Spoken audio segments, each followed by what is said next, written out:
Happy holidays and happy winter solstice, my dear crystal lovers. Welcome back to the channel, and if you are new around here, I'm AM and I have a company named AVIUVI where you can find the most amazing sustainably sourced crystals from all over the world, and I will leave a link for my web shop in the description below. So I'm coming to you here from the plant house, and it's an unbelievably dark day today, and it has been for a long time now, and it's only getting more and more dark until we hit the winter solstice.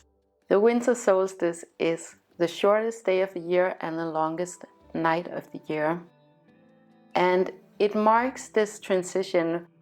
Some would say that it's the height of winter, but actually here in Denmark it feels like the beginning of winter. And even though the light is returning, it feels very much like winter when we hit January and February.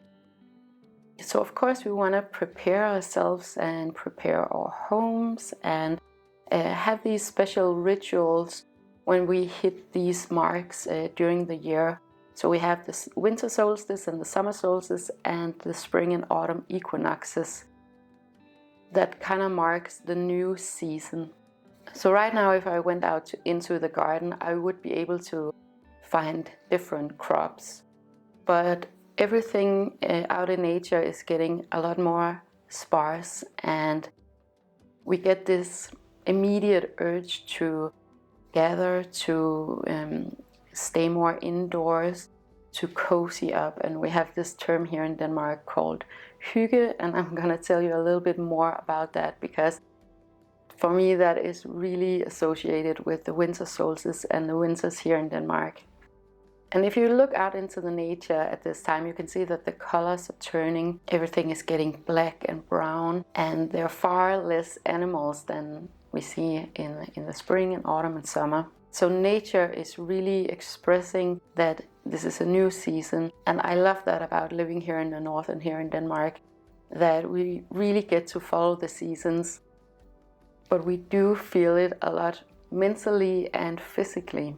In December the weather is mostly just gray. We never get a lot of snow in December here in Denmark. As I said, there are still lots of crops out in the garden that we can go and pick from, but it really gets cold and hard when we get later into the winter.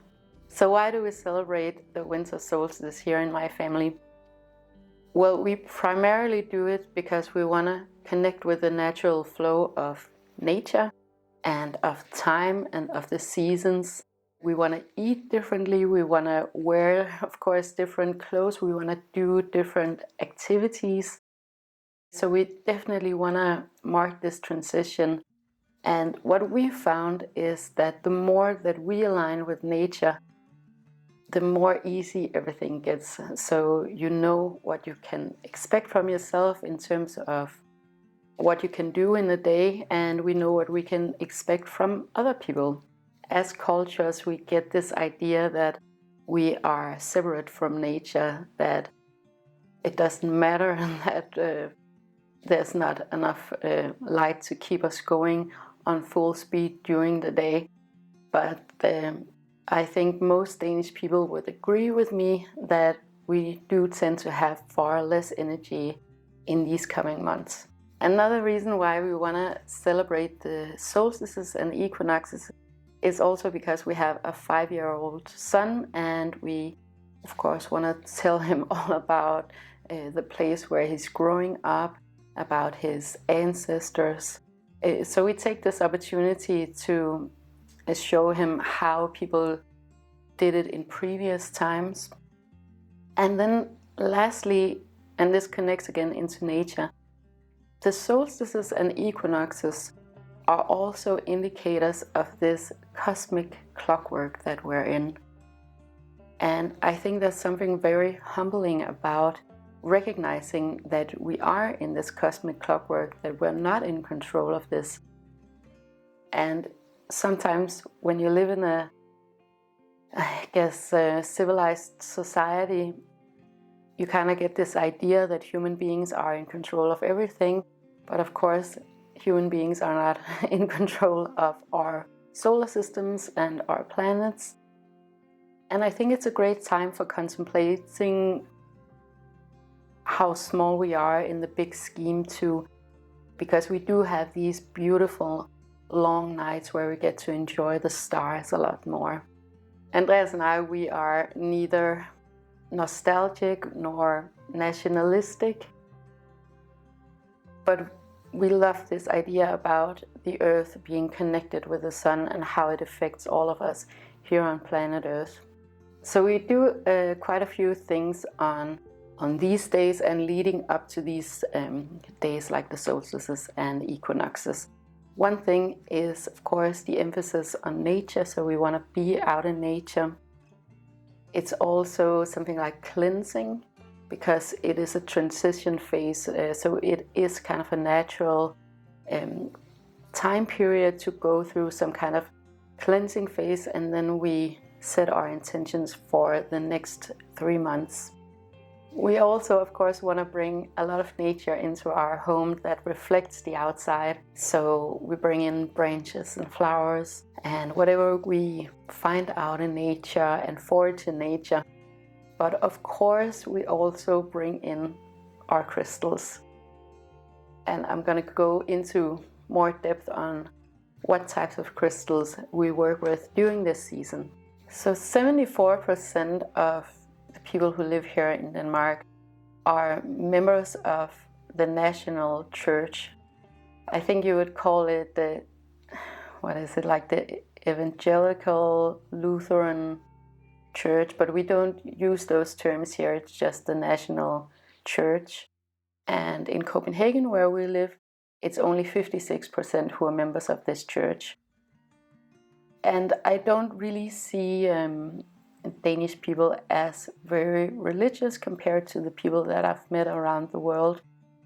We have a few little rituals here and there, and a lot of people feel more connected to Christianity during Christmas, of course. But there were people living here in Denmark for 14,000 years, and Christianity is only a very recent thing in our history here in Denmark.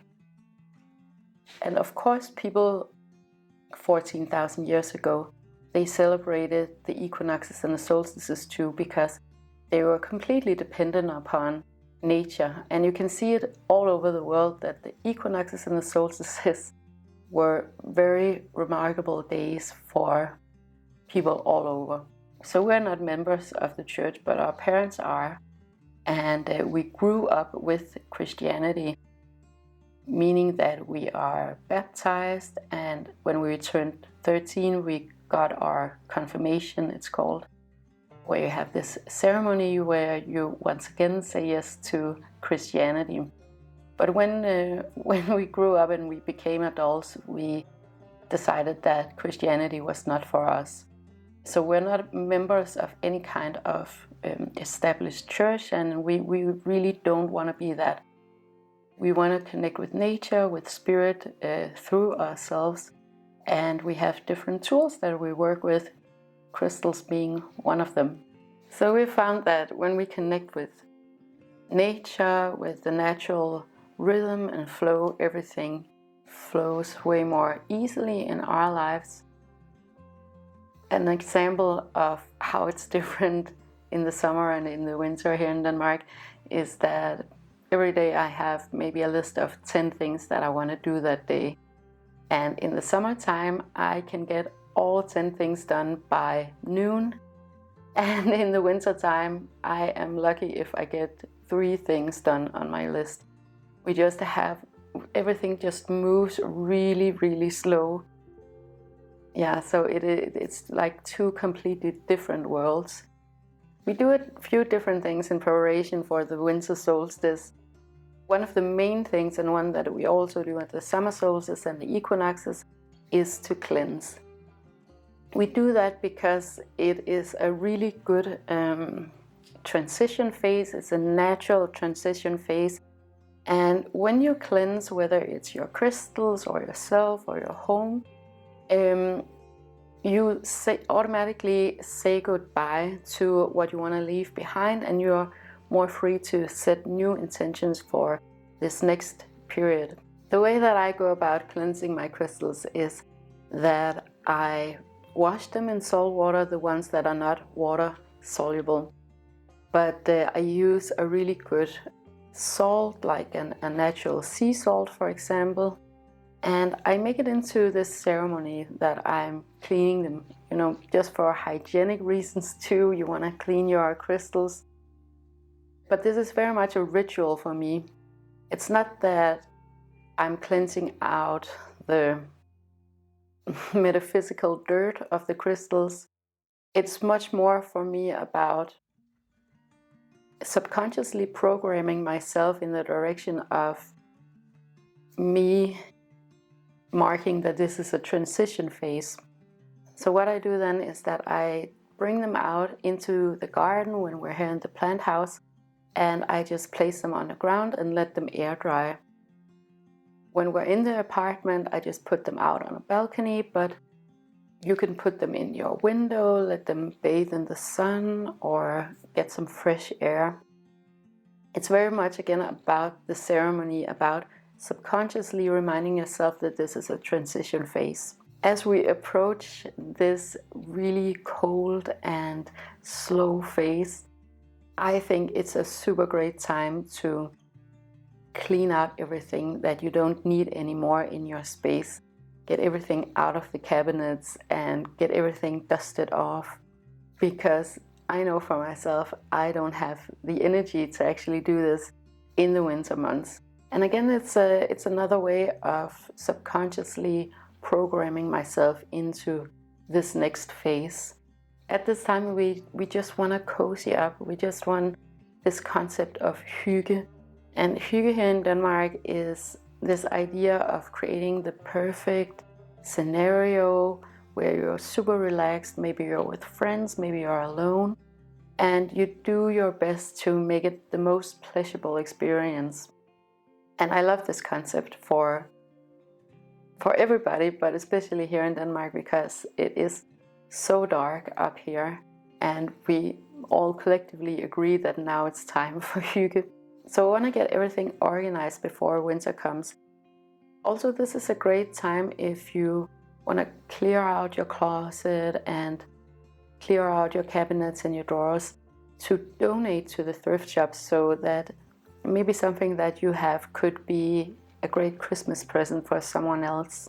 So of course you don't want to do all of these things on the solstice. So again, this is what you want to do leading up to the solstice, or what we do leading up. The last thing that I do in order to cleanse the home is that I go around with sage. I burn the sage and I start at the front entrance, and then I go clockwise around the house. I make sure to get all of the smoke into all of the corners. And again, this is not so much a metaphysical exercise as much as it is a way for me to program myself into this next coming phase. So personal cleansing is also, of course, a thing. This is not the greatest time to go on a diet, for example, because we have all of these different events coming up with Christmas, and also our bodies really crave comfort food. But it is a great time to be mindful about if you get enough vitamins, if you get enough vegetables and fruit and whatever your body needs. But I wouldn't go on like a diet at this time of the year. One interesting thing that people do here in Denmark is that we winter bathe.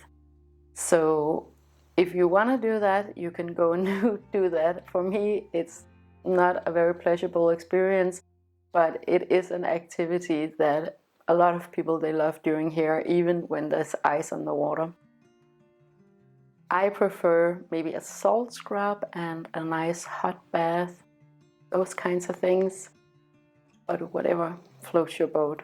The second thing that we are super mindful of when we come to the winter solstice is to be really mindful of the sun. Now, we don't get a lot of hours of sun. You can see now that it's, I don't know if you can see that, but you can see that I'm completely white and the background is dark.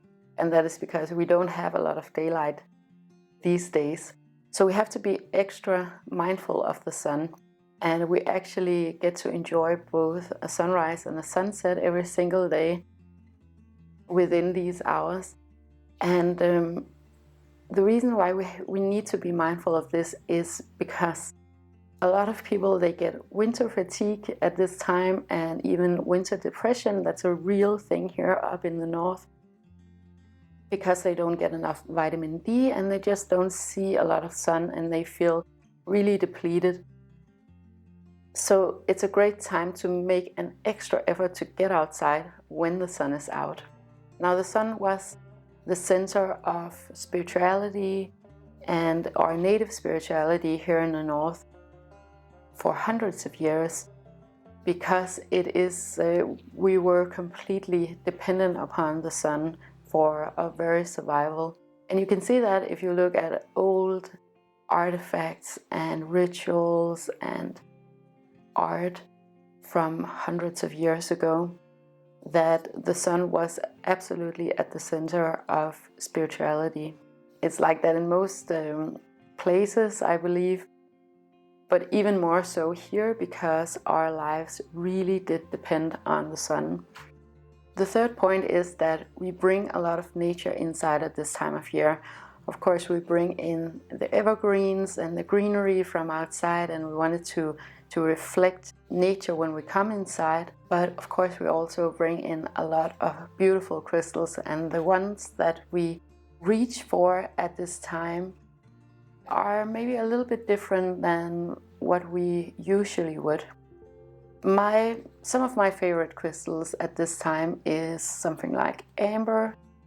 Amber is our native crystal. Well, it's a resin, a petrified resin, but it is something that you can find pretty much at any beach here in Denmark, at any shore here in Denmark. What we have is Baltic amber, and if you don't want to go out with your UV flashlight and find amber yourself, you can actually go to any thrift shop here in Denmark and find amber, because it has been such a popular crystal. Now I'm just going to say crystal for convenience, but you can actually find a lot of crystal jewelry here in Denmark in the thrift shops for a very little amount of money. And I think that amber is just a really nice way to connect with the ground, with the land here. And it has been a crystal that has been collected and valued for such a long time here in this region. Now, the second one is this one. This is actually a smoky quartz. It looks very bright in this bright light. This one is not the best example. I have a better one in Copenhagen, and I have way better smoky quartz on the web shop too. I'm not that much into cut and polished crystals, but this is what we have here in the plant house, and I've had this for a long time. Now, smoky quartz, and why I love smoky quartz for the winter solstice, is because it's a very grounding crystal in my experience. And for me, smoky quartz is a very practical crystal, so it's not necessarily a crystal that I work with every single day, but I think it's really great for this time of year, because for me it inspires a lot of dignity. It's more traditional, in my opinion. It relates to self-reliance and a lot of patience, and patience is something that we do need in these days, because it can be really hard getting through the winter months. It's also a crystal for me that's a lot about stability and maturity and those values that you want to inspire in yourself at this time of year. Then I have another one, and it is, my favorite crystal, and that is clear quartz. So we have this beautiful clear quartz cluster. And then, of course, I wear clear quartz every single day with my Hygge diamond. Now, a Hygge diamond, like this one, or a single crystal, is more personal, whereas a cluster like this one relates more to the collective consciousness. Clear quartz is all about clarity and amplified energy. So we place these where we gather with friends and family, both here in the plant house and in Copenhagen, because we want to contribute to the most clear and amplified version of the collective consciousness, but we also want to tap into that vibration. So that's why we have these clear quartz clusters. And then there's something like pyrite, and I wouldn't necessarily say that pyrite is specifically good for the winter solstice. However, it is my favorite crystal to work with these days and these years. Pyrite has a lot of fiery energy. It's very creatively inspiring. Yeah, so I just wanted to mention that one. Another thing that we want to do at this time of year is to give back to nature. And you can do that in a lot of different ways, but I think one of the best ways of doing that is when we're out, we go to the forest or the beach, we make sure to pick up trash so that we leave these natural places in a better condition than when we arrived. That's a very practical and easy way of giving back to nature. Now we also have a few more metaphysical ceremonies. So for example, we have wreaths on our doors. We have a beautiful wreath on our door back in Copenhagen that we're gonna burn, and I actually have a beautiful new wreath that I'm gonna put up for the winter solstice. It is this one, very beautiful linen wreath that I got from my friend's shop, and I'll leave a link for that. I love these beautiful natural materials, and there's a bit of wire on this one, so I'll just remove that and then we put it on the fire when we come to the spring equinox. But this one is so gorgeous, really, really beautiful wreath. So we also have a few ceremonies where we take different flowers that we've collected and dried over the season, and then we either burn them or bury them or put them into a body of water, so give them back to nature. And then we maybe set intentions for this next season, or we make wishes for our friends and family and all of humanity and all of Earth.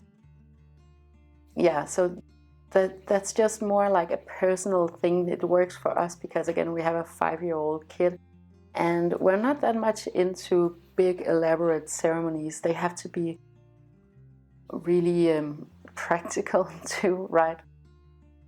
Yeah, so we'll see if that changes throughout the years, but it's just a very simple little ceremony to have. So about setting intentions, well, I guess January, February are not super great for really action-oriented intentions. I've never understood this whole like New Year's resolution thing, because I mean, when I get to the New Year's, it is pitch black outside, it's cold, I don't want to do anything. I just want to eat comfort food and be with my kid and my husband and not do a lot, right? So I often wait until the spring equinox, where I have a lot more energy to do these like major intention settings. But I do set intentions for the winter solstice, but it's more like personal and mental intentions. One thing that I definitely recommend for you guys is to start a gratitude journal. What I do is that every single morning, the first thing that I do is that I drink my coffee and then I write a gratitude journal where I write down 10 things that I'm grateful for that morning. It has been really a game changer for me. I get this moment of gratitude every single morning, and I would really, really recommend that, especially for winter solstice. And this is also a time where I tend to be a lot more creative. These like slow-paced activities are so well for this period. So I love to paint and draw and do photography and maybe do pottery. So I just make sure that I have all of the supplies so that if I feel like doing something, I can just do that. But with those more monumental and active intentions, I definitely wait until March when I have much more energy. Another thing that we're really mindful of is not only nurturing our bodies, but also nurturing our spirits and our psyche during this time. I love this concept of winter hygge, where you do everything you can to make everything as intentionally pleasurable as humanly possible. And we do that in a number of ways here in Denmark. We're a real candle nation. We always have candles going here in Denmark. I'm not that much into candles with a scent, but I have found one that I think is so perfect for winter, and it's not too Christmassy. And it's this one from PF Candle Company, the one that's called Amber and Moss. It's a soy candle, and it smells absolutely amazing. It smells, I think, exactly like winter here in Denmark.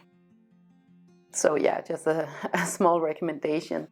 So scents are something that really speak to our memory and our subconscious. So switching out a scent in your home is, in my experience, also something that really puts me into a different mindset.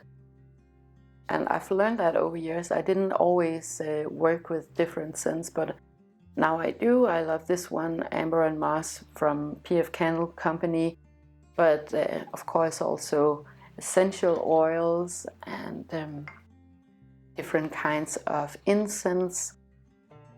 And I feel like it really activates me into a specific kind of state of mind, if that makes sense. and I guess we do go into this hibernation phase up here in Denmark. So I always want to make sure that in the winter months I have enough food to go around, and especially like the healthy foods, organic foods, vegetables and fruit, that everything is just stocked up so I don't have to think about it. We want to have all of our vitamins and juices and everything that we could possibly need, and that also includes the comfort food, but we want to choose whatever is the more healthy option for our bodies. So of course we bake and make cookies and all of these nice things, but we just do it in a healthy, organic way so that we make sure that it is actually supporting our bodies. And then we bring in a lot of these really warm and nice textiles. And I actually got a package that I wanted to show you. This one is a company called Linomø, I think it's pronounced. Okay, so this is just the most beautiful linen blanket, and it's just so cozy. I love that it's a little bit more traditional than I would usually go for, but it is just amazing. Again, a natural fiber. This blanket is so soft and so nicely made. The weaving is just perfect, and of course I love the colors.